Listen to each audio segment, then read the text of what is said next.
রমাদান মুবারক। কেমন আছেন সবাই? তো আজকে হচ্ছে আমি যাচ্ছি ভৈরবের দিকে, সাথে আমার পেছনে পিলিয়ন আছে। তো পিলিয়ন নিয়ে প্রথম অলমোস্ট ভৈরব হচ্ছে এখান থেকে 80 থেকে 100 কিলোমিটারের মতো, আর যাবো আমরা 300 ফিট দিয়ে। তো ভৈরবে দেখে দেখতে হচ্ছে আমাদের সুন্দর রাস্তার দিন শেষ, বালু রাস্তার দিন শুরু। এই রাস্তাটার মধ্যে সামনে এত পরিমাণে বালু থাকে, কাঞ্চন সেতু। আর এই রাস্তাটা পার করে স্টেট ইউনিভার্সিটিতে যাইতে পারে। তো আমি প্রায় সময় আসা হয়।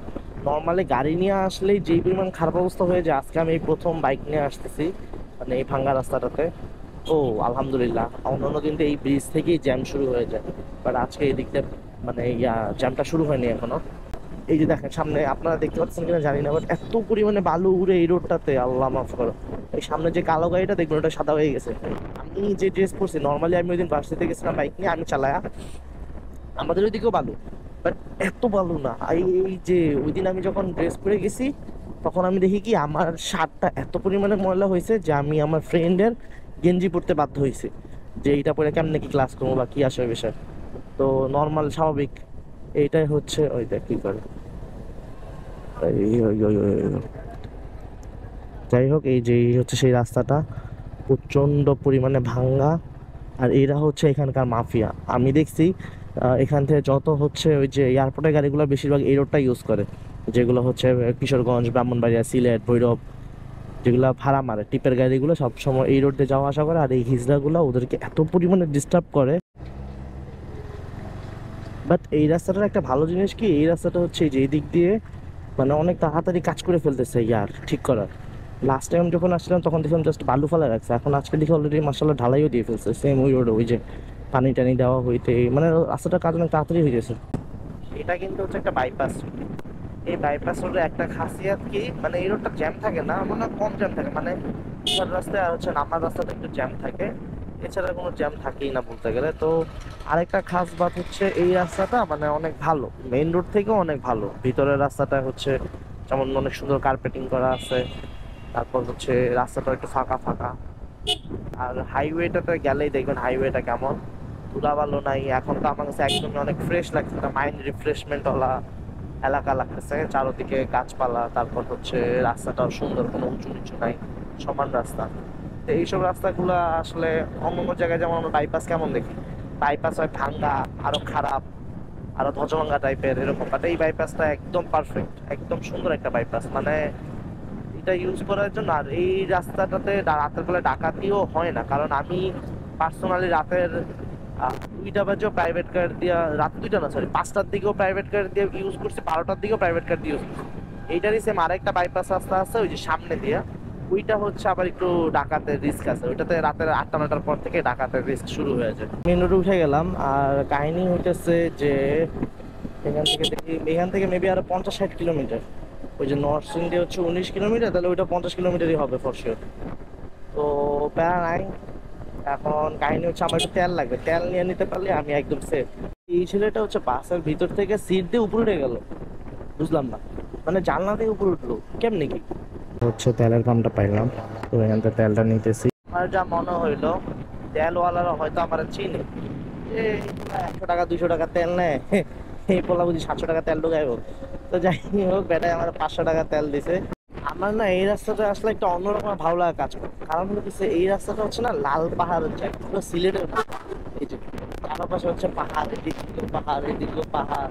ও এই জায়গাটা দেখা যাচ্ছে, এই জায়গাটাই পাহাড়গুলো কি সুন্দর করে কাটছে না, এটা কিন্তু পাহাড় কাটা হয়। যে এই পাশটা অনেক সুন্দর করে পাহাড় কাটা রাখছে, এটা দেখি অন্যরকম লাগে। এটাই হচ্ছে ভৈরবের মেন বাজার, মানে মেন জায়গা আর কি, মেন গোল চক্করটা। তো এটা থেকে জানি আমি এখন কই যাবো মনে পড়তেছে না। এই হচ্ছে মেন ভৈরব টাউন, যেখানে সামনেই হচ্ছে আমার বাইকের শোরুমটা। আমার এই জায়গাটা না একটু অন্যরকম ভালো লাগে, জানি না কেন। মানে আসলে আমাদের নিজস্ব গ্রামের বাড়ি যেটা চাঁদপুর, চাঁদপুর থেকেও মেবি আমার এই ভৈরব টাউনে আসা হয়েছে বেশি, আমার যা মনে হয়। বাংলাদেশ আসার পর থেকে সর্বপ্রথম ঘুরতে আসার জায়গায় হচ্ছে আমার এই ভৈরব। মানে এই জায়গাটা দেখলে না অন্যরকমের এক আবেগ কাজ করে, জানি না কেন। না না, এই যে এখানে হয়ে গেল। এই যে এইটাই হচ্ছে সৌদিয়া মোটরস, এটা থেকে হচ্ছে আমি বাইক নিছি। না, বন্ধ।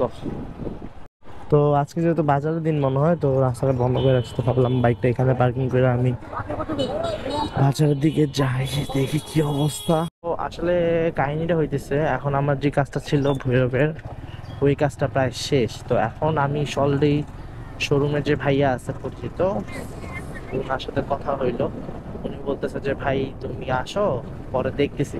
আমি ভাবলাম কি, যদিও শোরুম যদিও না খুলে আর ইমার্জেন্সি যদি কোনো কাজ থাকে, তাহলে আমি ওনার সাথে দেখা যায় না, নিয়ে পরে ঢাকার থেকে ঠিক করা নেবনি, বা হচ্ছে এখানে আশেপাশে যদি অন্য কোনো শোরুম থাকে ওনার মাধ্যমে ওগুলোতে কাজ ঠিক করা নিব। বা যদি যদি এমন বলে যে না আপাতত কোনো কাজ নেই, বাট 1 সপ্তাহ 2 সপ্তাহের মধ্যে আসা লাগবে, তাহলে আমি আবার পরে প্ল্যান করে আবার আসবো না শোরুমে। কিন্তু আপাতত ভাবলাম যেহেতু উনি এক্সপার্ট আর ওনাদের শোরুমের গাড়ি, তো একটু ওনাকে দেখাই নিয়ে যাই যে কোনো সমস্যা হয়েছে কিনা। আমার এমনি কোনো সমস্যা ফিল হয় না, বাট আমি তো নতুন রাইড করতেছি, তো আমি বুঝারও কথা নয় ব্যাপার, আমি বুঝিও না। তো এখন যাই যায় দেখি কি বলে উনি। উনি অলরেডি দাঁড়ায় আছে শোরুমে। তো এই যে সামনে হচ্ছে ভাইয়াটা যে আমার বাইকটা দেখলো। তো আমার বাইকে এতদিন আরপিএম লক করা ছিল 7,000 আরপিএম পর্যন্ত। আচ্ছা, আল্লাহ হাফেজ। তো এটা এখন উনি আমাকে ছুটায় দিল। আর হচ্ছে নর্মালি বাকি সব বললো ঠিক আছে, এমনি 3500 কিলোমিটারে বললো একবার হচ্ছে এটা ছোটোখাটো একটা মাস্টার সার্ভিস দিয়ে নিতে, তাইলে হচ্ছে ভালো হবে। বললো যে সম্ভব হলে ওনাদের কাছে আসতে, নাহলে যে কোনো ওয়ার্কশপ থেকে দেওয়া নিলেই চলবে নাকি। সামনে হচ্ছে পুলিশের চেকিং চলতেছে, আমার পকেটে নাই লাইসেন্স, ভাবতে পারো রোডের উপর দাঁড়ায় নেই। আমার মনে হয় এটা হচ্ছে জাস্ট বহিরাগত যে বাসগুলো আছে ওদের কি আটকায়, কারণ সকালবেলা আমি দেখছিলাম ওদেরকে, বাট তখনও আটকায় নেই, এখনো আটকায় নেই। দেখো বাঙালি কি না পারে, বেচারা মুরগিগুলো এত কষ্ট করে নিয়ে যেতেছে, যে মুরগিগুলো সাইলেন্সারে গরম হাওয়া তো খাইতেছে খাইতেছে, সাথে বেচারাগুলো রিস্ক আছে যে কখন জানি মাথাটা হচ্ছে ওর চাকার মধ্যে ঢুকে যায়। বাঙালির এরিয়া ভাই সবই সম্ভব। সে কত দূর থেকে আমি দেখতেছি আসছে। আপনি এই ভিডিওটা অন করুন। এটা হচ্ছে আমরা অলরেডি চলে আসছি, মানে ওই যে বাইপাস রাস্তাটা যেটা সকাল দিয়ে আমরা ঢুকছিলাম। তো এখন আর ভাবলাম কিছু করব না, আর এমন একটা টপের ভিডিও বানাবো, যেহেতু আরপিএমটা আনলক করাইছি বাইকের। তো একটা টপ স্পিডের বানাবো ভাবতেছি, এখনও শিওর না। তো আজকে আমার ব্লগে এতটুকুই। ধন্যবাদ আমার সাথে থাকার জন্য। ভাবছিলাম বাইকের অনেক কিছু করাবো, বাট কিছুই হয় নাই। অ্যাজ অলওয়েজ আমার তো কখনোই প্ল্যান মোতাবেক কিছুই হয় না, বাট তাও আলহামদুলিল্লাহ, দুনিয়ার উপর জীবনের উপর কোনো আফসোস নাই আমার। আর ইনশাআল্লাহ আজকে রোজা আছি, সাথে জুম্মার নামাজটাও পড়তে পারছি, এই জন্য মনটা আরও অনেক ভালো। তো সবসময় আমাকে এইভাবে লাইক, সাপোর্ট অ্যান্ড ফলো করার জন্য আপনাদের কাছে রিকোয়েস্ট করা হলো। ভালো লাগলে সাবস্ক্রাইব করবেন। আশা করি ভবিষ্যতে আরও ভালো কিছু দিতে পারবো, যেটা আপনাদের মনের মতো হবে ইনশাআল্লাহ।